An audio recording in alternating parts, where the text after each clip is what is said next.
Welcome back to At Your Leisure. I'm Steven Heumann, and Chad and Rhea and I are out here in Iceberg Canyon on Lake Powell, and we are celebrating our upcoming houseboat vacation giveaway that you can win. And we pulled into this little cove here and parked the houseboat, and I'm going to make us a little bit of dinner Dutch oven style. I've learned a lot of stuff from Roger B, and since he's not on this trip, I'm going to show you how to make a really great meal that doesn't cost a lot but will feed a lot of people. So let's get started. Now I've got our ingredients over here. They're pretty basic. We've just got some steak meat, stew meat. We just got all this stuff at Costco. About a pound of that. 2 cans of black beans. Just a bunch of potatoes and onions and peppers mixed together. I just bought a packet of that. And some paste carne sauce and cheese. We're just gonna be it's gonna be a dump and stir, as Roger would say. We're just gonna throw it all in here. We need to cook the meat first. Now we made a fire here, and we're letting the coals burn down so that it gets a little bit hot. And I'm just gonna pop the Dutch oven right on top and start mixing all this stuff together. Now we've allowed the fire to die down. I didn't worry about coals. We're out here in the middle of nowhere. You never know if you're gonna bring them, so there's plenty of dry wood. Put the fire together, and I'm just gonna put the Dutch oven right on top. Now since we're not baking, I'm not gonna worry about putting coals on the top. We're just cooking from the bottom, and I'm gonna throw the stew meat in. So we've got a pound of stew meat, it's going in. Now what you're gonna find when you're out here cooking like this is that sand kind of gets everywhere. You're just gonna have to accept that fact.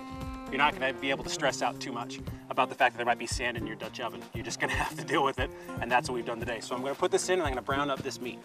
You're gonna wanna brown the meat first. Get it so that it's all cooked before you put everything else in, because everything else is already pre-cooked.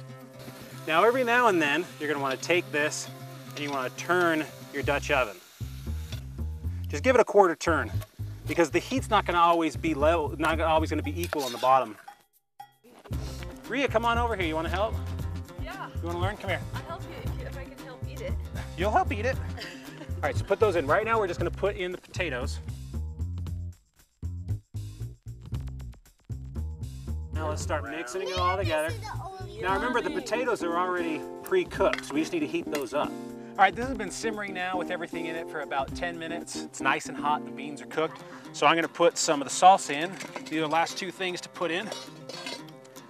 So let's get the salsa here. Just pour it in all over the place. Fill it in. You can put the whole thing in if you want. Now the thing about the salsa, what the salsa is going to do is it's just going to add a lot of flavor. And like I said, if you wanted to make your own salsa, make it spicy, whatever flavors you like, you can do and toss in here. And that's what it's going to do. It's going to flavor things up, because the potatoes by themselves aren't going to do it, and they didn't come with very many peppers in them. So this way you've just got some extra flavor going in here, and it will taste very, very good. All right, let's try the meat here. Wow, it's good. Flavors have been mixed. It's nice and hot. Final ingredient, the cheese. You'll be surprised at how cheese changes a dish. Now you can do this a couple different ways. If you want to leave the cheese on top and let it melt, then you can. I prefer to mix it all together, because then you've got an even distribution of cheese throughout. All right, last thing. Rhea had mentioned earlier about the tortillas. Now what you can do here, this dish is done. So you can move this off to the side, over here, because it's cooked, and you can take the top and you can put it upside down back over your coals. Try and get it so that it's even, there we go. And then you can take your tortillas,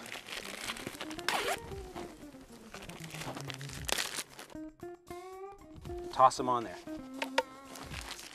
Leave them on there for about a minute, depending on how hot your fire is. And this isn't the first time Steven Heumann has made this dish. He does it for Boy Scouts too, so he used the Boy Scouts for guinea pigs. And that's a good thing for us. Yummy! Beef burrito, here we go. I'm gonna eat this. Does that work? You like that? It's delicious. Okay, it's very hearty. Thank you. It's very hearty, doesn't cost very much, and it makes a lot. You can probably feed 15, 20 people off of just this little recipe. Again, to go over, 1 pound of meat, 2 cans of black beans, 1 package of potatoes, which equals probably about 4 potatoes, and a thing of salsa. So there you have it, really easy, very hearty, and even better when you're in an environment like this. Well, right now we gotta take a commercial break. When we come back, we'll have more Lake Powell adventure from Iceberg Canyon, and you'll be able to find out how you can win our houseboat vacation.